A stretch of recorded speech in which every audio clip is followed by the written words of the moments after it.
अस्सलाम वालेकुम। और क्या हाल है जी? खैरियत ठीक ठाक। और सर अस इन्हें की यो गल बोने कि जनाब इंटरनेट नहीं बल्कि बेगैरतियाँ बंद करो, जुल्म बंद करो और जबर बंद करो, महंगाई बंद करो। ये बजाय बेगैरतियाँ बंद कीते ने, ये उठी तो नैट बंद करने, घड़िया गरीबे बंद करने, घड़िया कुसा मारने। जी जी।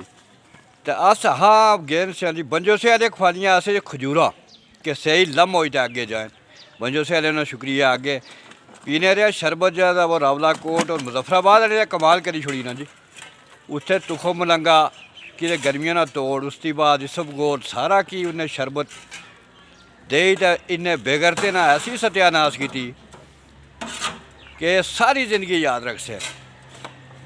और किसना टेंचर तो रेंजर ये बड़ी बुरी आदत जरा था वो उन्हें बनाई। तो मैं इसलिए खलता ना शाराए 2 किला पुलीन लद्दाल बाड़ी रोड जे जी इतने लगे ने चले सड़क ने। हाँ जेडे मजदूर है ना देखो जा रही ना गड्डी भी। तो मैं तुझे गेड़ा दसा सा जरा इन्हें हुक्मरान ने हाँ ये पास कराई था भेजा चाइना चा। ये जी बड़ी ज़बरदस्त। हाँ हाँ बड़ी अच्छी तामीर और तरक्की इतने जा रही है। सबका दौर ही बहुत तूफान टूटे ने, इस दौर बहुत तूफान टूटे ने।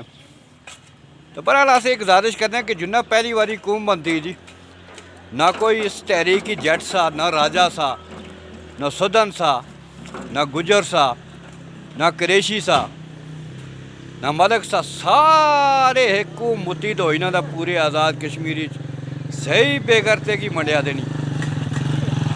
हाँ हाँ बेगरती ना आला म्यार कायम करने से जी।